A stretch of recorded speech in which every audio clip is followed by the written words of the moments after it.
Welcome to the Killer Innovation Show, the longest continuously produced podcast in history. Each week, Phil McKinney brings you the insights and strategies to amplify your creativity and innovation skills. Here's your host, Phil McKinney. Welcome. How are you doing this week? Hopefully you found some time in the last week to spend just thinking.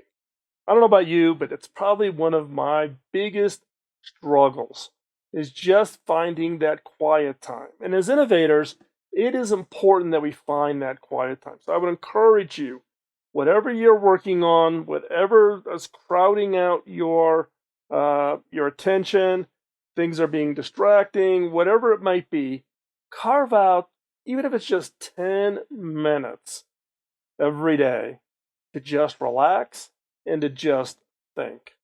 That's my encouragement for all of you innovators out there working on creating that next great killer breakthrough innovation that's going to transform people's lives. Now, let me give you a little context and background on today's topic, and that is we always tend to focus when we say innovation about that new product or that new service, that new thing. We get so excited about that widget. But innovation is so much more than a new product. It is so much more. It is, you can innovate far beyond just a product or service. And that is what we're going to talk about today. Because if you just focus on the product and service and you don't think about all the other areas to innovate, the likelihood of that product and service being a success goes down dramatically. So you want to listen to today's show to get some insights on all those other areas that you should be thinking about innovating in addition to innovating that new product or service. But before we jump into today's show, I have a big favor to ask.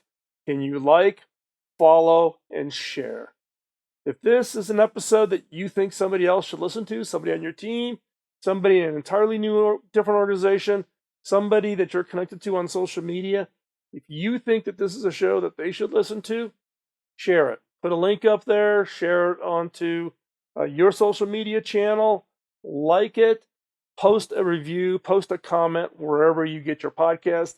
We would greatly, greatly appreciate it. And for those of you who have been posting comments, I've been reading some of the new ones over on the Apple podcast app. So again, thank you for that. We really do appreciate that. And with this, let me get out of the way and let's jump into this week's episode.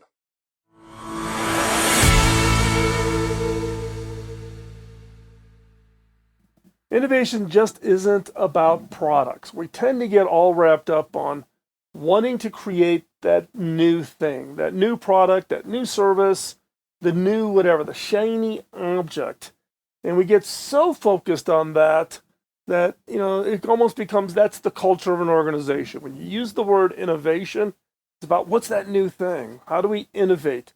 And everybody jumps immediately to we got to create a new product. We got to create a new service. We got to create a new widget, whatever. But we have to be careful because we tend to focus on those new products. Now, don't get me wrong. Those are important. Those are critically important for organizations. But you have to look about the other things that are around it, the things that could have influence, that could actually be the key piece to make that new product or service a success. So, what are some of these other areas? What are other areas that, in many cases, we just don't get, we don't think about? Well, one is business model innovation. Now, we've talked about that here on the show, before. We haven't talked about it in a while. Maybe that'll become a topic in an upcoming episode, but business models can become important. Process innovation. How do you improve the production and distribution of what it is you're creating? Marketing innovation. How do you innovate marketing to find a new and innovative way to bring whatever this new product or service is in? Now, there's a whole wide range of other innovations. There's support. How do you innovate customer care and help desk support in order to make sure the customer gets a really great experience. And there's even sales innovation. How do you innovate the sales organization and the sales processes, and how do salespeople engage with customers to make that experience really exciting and a differentiator for you? So these are just some of the other areas that are around the new product or the new service. So the key here is that innovation isn't just about the new thing, that new product, that new service. Now, we talk a lot here on this show about the FIRE innovation framework. The framework lays kind of the foundation, the bones to your innovation process. And then around it, you build your processes. So the FIRE framework is around focus. Where are you going to drive and really you're going to focus your innovation efforts? The I in FIRE stands for ideation. How do you generate ideas? Do you believe in brainstorming or electronic suggestion box or focus groups or however you want to do it? R is ranking. How do you prioritize? What are the best ideas? And how do you find those best ideas out of this big pile of things that come out of ideation? And then the E is execution. So focus, ideation, ranking, execution. Now, in the FIRE framework, one of the key discussion topics is around those pieces. How do you think about innovation in a full 360 view?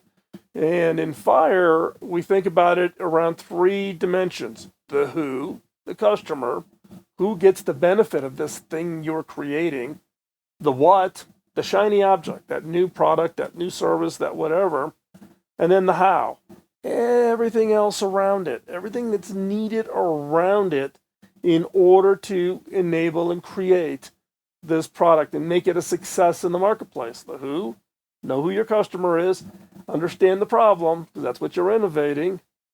They're the ones that are going to exchange some form of value. They're going to pay you money. They're going to give you attention, whatever the quote currency that they are going to give you. Who is that? What are they going to give you for the value of the what? The product, the service, the widget, whatever it is. And then how do you make that all happen? Everything behind the scenes. And you have to do all three. You have to think about all three if you are going to have innovation success. So in the case of the what, that's what everybody focuses on. And maybe some people think about the who. Do you look at the customer differently? Do you have a new, unique way to identify the customer and the customer segment? How do you reach them from the standpoint of the market and the demographics? And then the how. Look, the how is not flashy. It's not typically visible. You don't see it. It's behind the scenes. Manufacturing and shipping and warehousing, all critical. Look, I can tell you all kinds of stories when I was at HP about how critically important the supply chain is, and how you have to constantly be thinking about how do you innovate that supply chain. If you think about, fast forward to what we have today, and look, we are in a severe semiconductor shortage. When you have auto manufacturers idling plants and putting their factory workers out on furloughs and that, or pausing the production because they can't get semiconductors in order to put it into a new car, that's a supply chain issue. And those are things that are not flashy. You don't see it, but boy, is it critical. You can innovate the most gorgeous new vehicle. One little silicon part that is required in that car will jam you up. And I can give you all kinds of horror stories in my years as the CTO at Hewlett Packard about running into these supply chain issues. And at HP, we hired a guy by the name of Tony Profit. I would probably put Tony in as probably one of the top supply chain executives in the world. He just knows how to work that and work it well, and not work it out just to be abusive to your suppliers, but bringing that partnership together, bringing that ecosystem together, because you're dependent on those things. Tony's now the Chief Diversity Officer at Salesforce. I count Tony as a friend. But being able to watch a real expert knowing the how, everything from production and manufacturing and processes and partnerships and there's nobody in the world better than Tony. But look, these how things, these things about how you do things, they're not flashy, they're not visible, and they're never usually targeted for innovation. It's not the top thing you think of as well. I mean, you think of the word innovation, oh, I'm going to go clean up this process, on air freighting products from Shenzhen to Indianapolis, which was an issue at HP. But someone has to go in there and you got to innovate it. Just to give you some insight, that innovation at HP resulted in an entirely new airport being built. And that's a whole nother story. So maybe in a future show, and if you're interested in hearing that story, let me know, and maybe I'll weave it in, and maybe we'll just do a whole story on truly outrageous, out-of-the-box innovation around things like supply chain, manufacturing, those kinds of things. So, again, what are these areas that we really need to think about from the standpoint of innovation? We're going to focus not on all of them. We're just going to focus on three. We're going to talk about business model innovation, process innovation, and marketing innovation. We're only going to focus on the three. We could, do sales innovation and support innovation and all these others. And that would be, you could be here for hours listening to me. But we're just going to focus on these three: business model, process, and marketing. Okay? Let's talk about business model innovation. Many of us know what business model innovation is, right? It's the entire business model.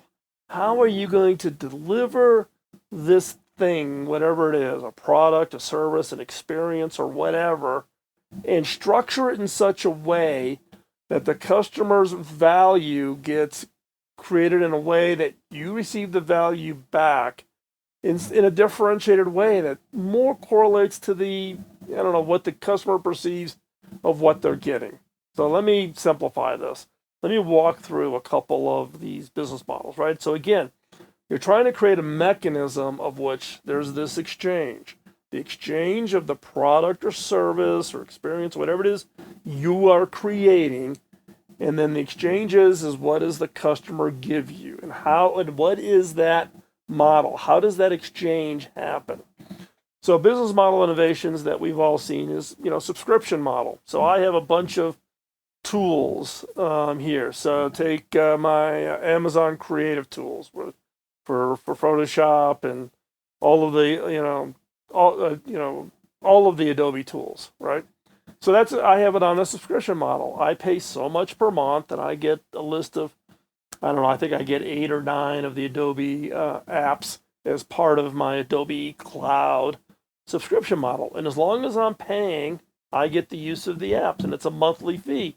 Used to be you'd buy a license. You'd buy the license, and then every year or every other year they would come out with a big release, and you'd have to write a really big check, and and all of those issues. And they just broke it down. You just pay per month the same amount, and as new releases come out, you get those new releases for free. You constantly get updated, and you just pay it on and on and on, pretty much forever, right, going forward. Subscription model. If your new thing, that's one of the business model innovations. Bundling. Do you bundle yours in? Do you get yours, whatever your new thing would be better, or the customer would see more value from it if it was bundled, right? So I have a lot of digital music instruments here in my studio. I have a number of MIDI controllers. It uses a lot of plugins. Third-party plugin creators will say, if my plugin is best used with, let's call it Ableton Live. So Ableton Live is a tool that allows you to create sounds and music, etc. And you can record in that application. So what they'll do is they'll cut a deal with Ableton and they'll bundle it. So you buy the new Ableton 11, which just came out, just downloaded it a couple weeks ago, and there's a bunch of plugins bundled in with it. That's bundling. Freemium. Very common. Give something away for free. People get it by timeline or by a certain set of features. If they want more, then they got to start paying.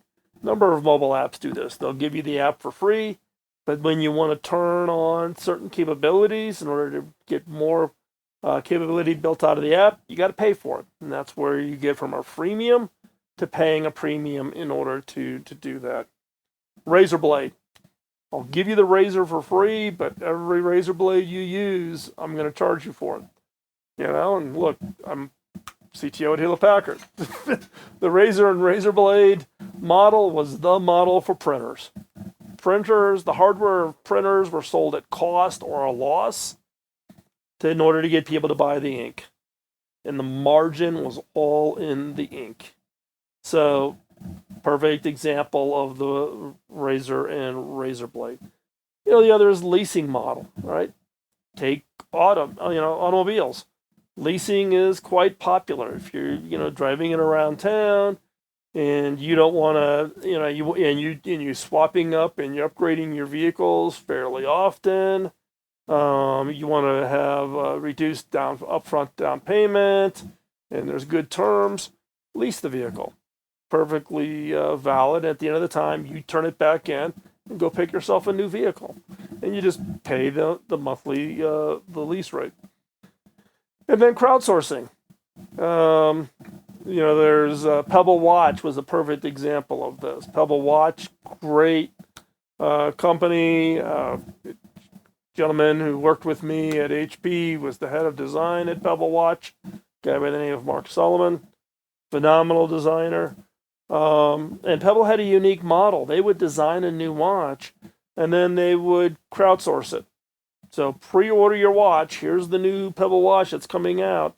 Sign up, crowdsource it, and when it got to a certain level, then that's when manufacturing kicked off to build the watch. So you always had to build this excitement over and over and over again, and they were really, really good at it.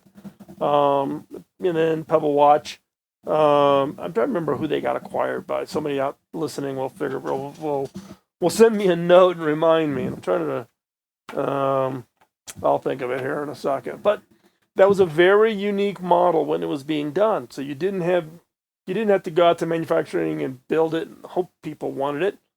You design something, you put out the design, and if enough people got excited about it, then you manufactured it. So again, crowdsourcing. There are lots of different business models are out there. You can go off and think about what would be some really good business models and innovate. Think about it differently, particularly if you're going to disrupt something that's already in place. So take the taxi industry, right? So the taxi industry is you're standing on the curb, you're waving your hand, you get a taxi cab to come over, you get done, you're watching the meter go click, click, click, click, click, click, click. And then at the end, you got this 3 to 5 minutes in the back of the cab, you're pulling out your credit card, you're handing it to them, they're swiping it, you got to sign the receipt, or you're swiping it into the card reader and the seat back, blah, blah, blah, blah, blah, and now you're done. Now think of, Uber or Lyft, right? It's the same fundamental service, but they changed the business model. They changed the entire way you get a cab to come pick you up. You're not standing on the curb hoping one that comes by. You're using your app and you're saying, hey, I need one. Oh, this driver is 5 minutes away. They'll be there in 5 minutes. Boom, you hop in. And the transaction's all taken care of. You are not dealing with, pulling out cash out of your pocket and all those kinds of things. So if you're disrupting an industry like the taxi cab industry, then think about their business model and innovate the business model, right? The app is pretty cool, that type of thing. But when you really think about Uber and Lyft, the entire innovation is a business model innovation. That is what they did. But you can apply it to entirely new products and new services. If you're building a new widget, a watch like Pebble, or a new piece of software, do you do it as a subscription model, or you pay once and you never pay again and you automatically get every upgrade forever? That's another interesting model. But think about the business model. Differentiate yourself not only in the product or service, differentiate yourself in the business model itself. Let's talk about another how do things happen behind the scenes? How are you going to bring this product, this new what, to the new customers? Another one is process innovation. Processes. What do I mean by processes?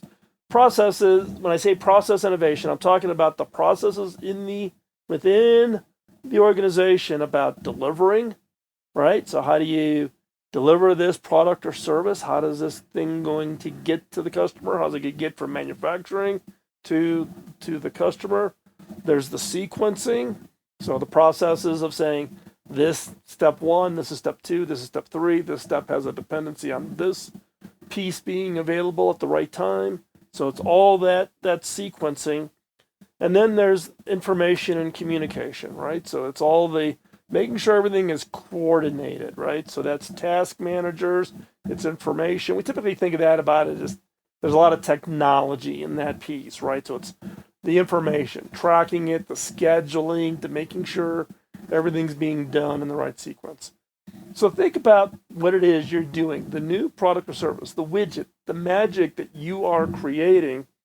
Think about it from the context of what can I innovate in the form of the delivery of either raw goods to manufacturing to a warehouse or distribution point or to a reseller or to whatever, ultimately to the end customer. Or do you build on demand? When the customer orders it, you build that one widget, drop in the box, goes, whatever you want to, whatever is right for you. How do you think about innovating the delivery? How do you deliver the sequences? If it's normally your competitors have a 30-step process to build and deliver a product or widget, can you do it in 3? And can you do it, therefore, 2 times faster? And you have less inventory and lower cost and faster delivery to the customer. What is in the sequence that you can innovate? And then information and communication. Is there a way to automate and be able to see what's happening and to maybe even expose to the customer? If you remember the mini cars, right? When they first came out, I'm not even sure if they still do this or not, but I remember when they first came out, one of the things they did is when you ordered it, you got to pick like paint color, and you could have the Union Jack painted on the roof of your car and all those kinds of things. But once that order was done, you would get emails. You could actually see, okay, your car is starting in this phase. It's now in this phase of manufacturing. And it's in this third phase. And at some point, they actually take a picture of it on the assembly line. And you could actually see that's communications to the customer. And you create an entirely different experience for the customer. And the customer is now involved. Yes, the car is the product. The car is the widget. The car is the thing that the customer is getting. But the how you build the car, how you deliver the car can be just as important. And that process that they used with the minis was great because it really created an emotional bond. They'd stick a letter in the glove box signed by the people who built your car. And when it arrived, you rushed out, you opened your glove box, and boom, there it was. There was the letter that was signed by the people who built your car. And you had that emotional attachment. Great innovation around information and communication. Not just communication internally, but communication to your customer, maybe communication to your ecosystem of partners that you're working with to deliver this great product or this great experience. So again, process innovation, delivery, sequence, information, and communication.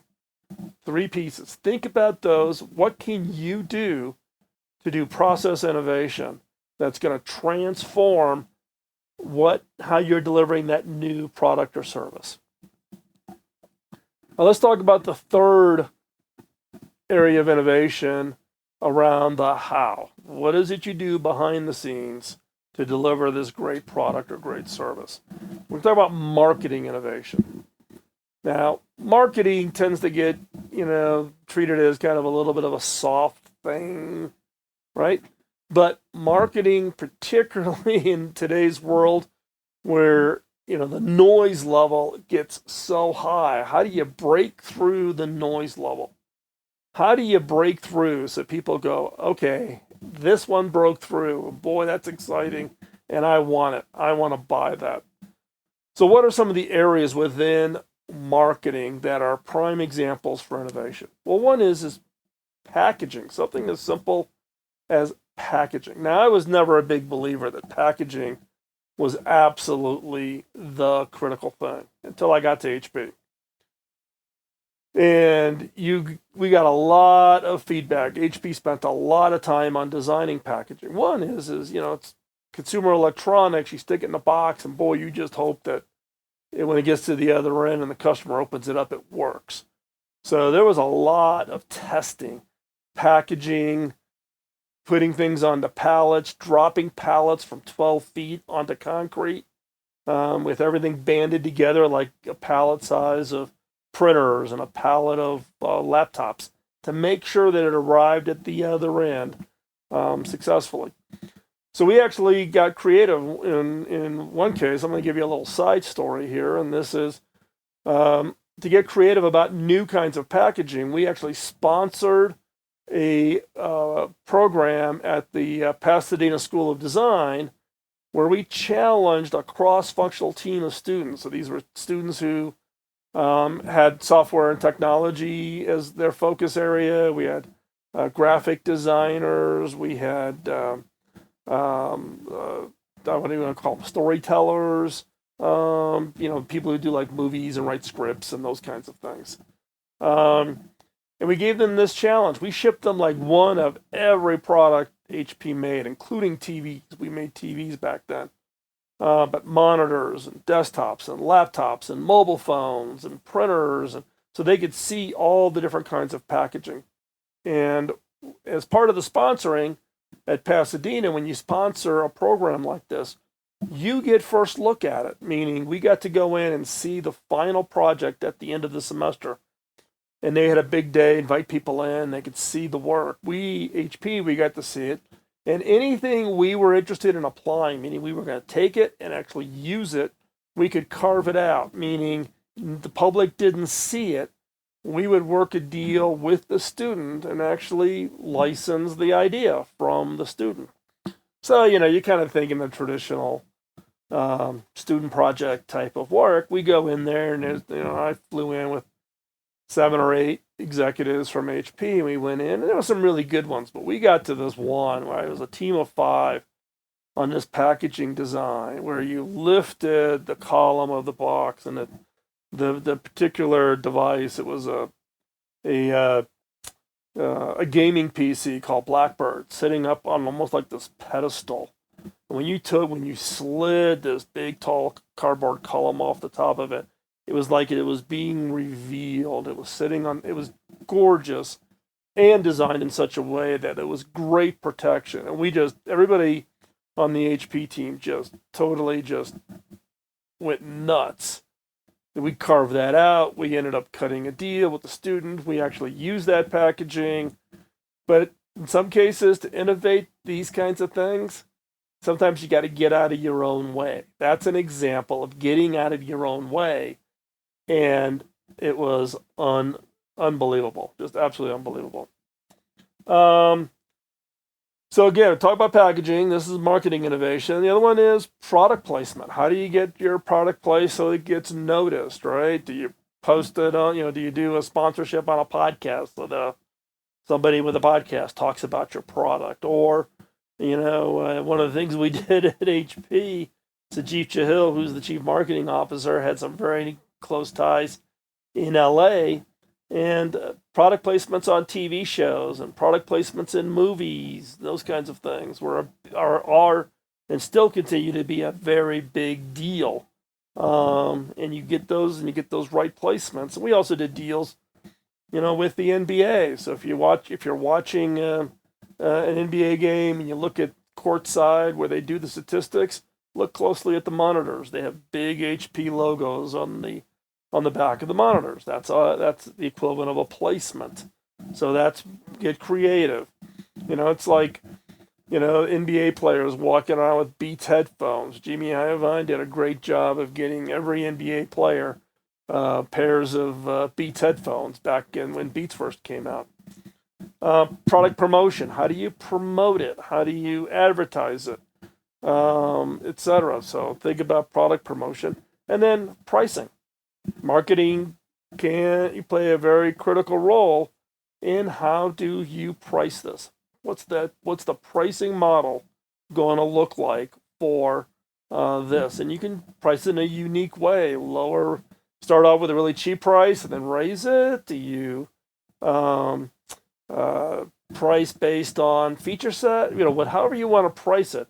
Pricing can be an area of innovation. I think many cases people overlook. People just look at competition and see how competition prices it, and you price it just below, or you price it at a premium. Get creative. Don't price like your competition. Think differently about the pricing. So let's wrap this up. And I want to, bring this all together and tie it up in a bow for you. Look, innovation is much more than a new product or a new service. Yes, you get excited about that new product, new services, but don't overlook the who. How are you going to reach that customer, and everything that happens in the how, the processes, the marketing innovation. Think about everything that happens to support that product or service. How do you innovate that? How do you drive an innovation that matches to that product that actually will help that product become successful?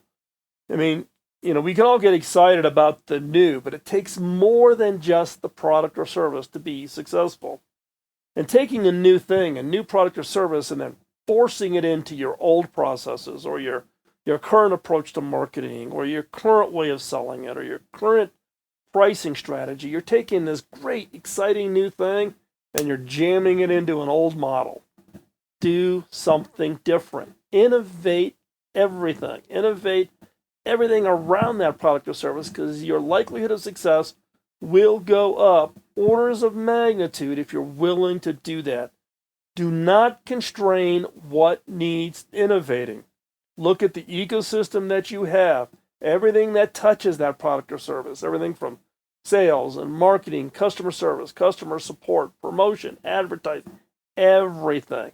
And figure out where you can innovate in the how in order to really support this new product and services. I've seen so many times where people focus on the product, jam it into the existing system, and then the product fails. And I've talked about that experience here on this show with regards to my experience at HP, most recently in a recent show, is a perfect example. So I'm speaking from experience. Do not constrain what needs innovating. Look at the ecosystem that you have and be willing to change them. Be willing to innovate in all dimensions to make that next just breakthrough, game-changing innovation that you're working on a huge success.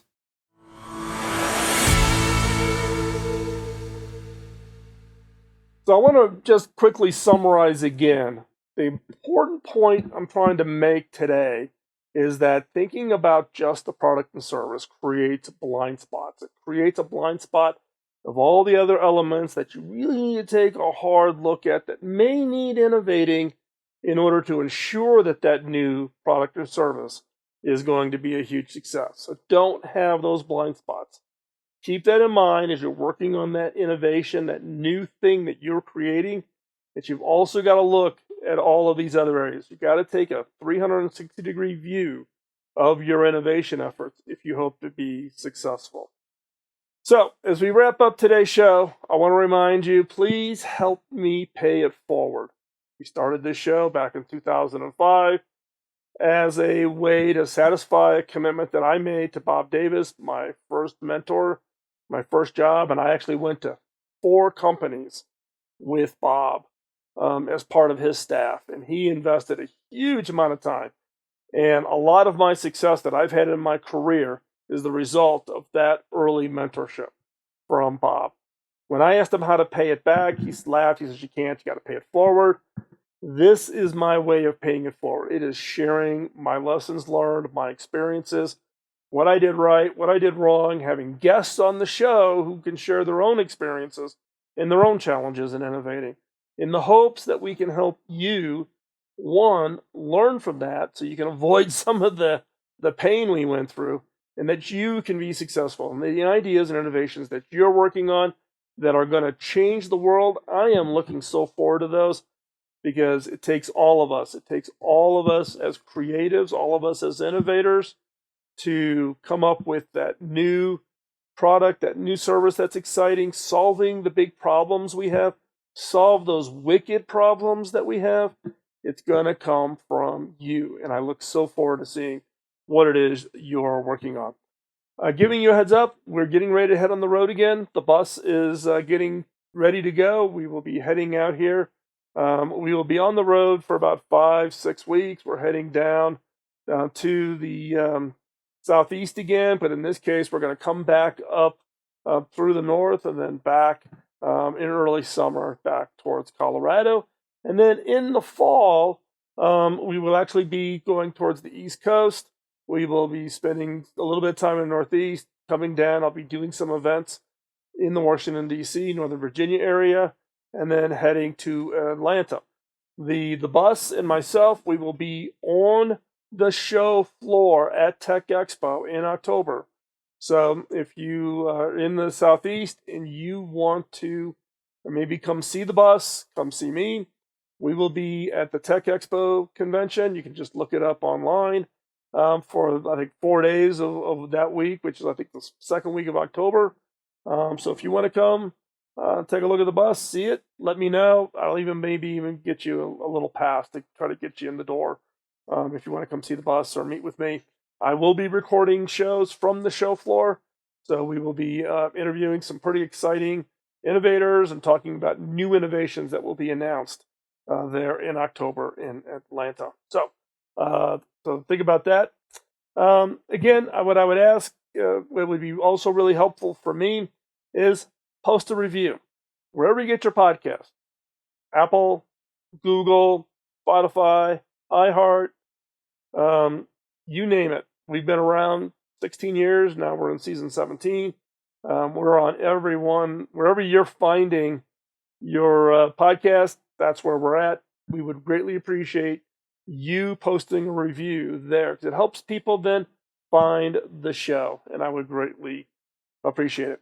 So with that, I'm going to get out of here. I want to thank you for your time. Your time is hugely valuable.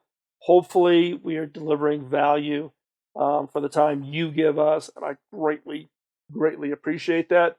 And with that, find that 10 minutes this week, get that quiet time, come up with that innovation, and I look so forward to seeing what it is you're working on. With that, we'll talk to you next week. Bye-bye.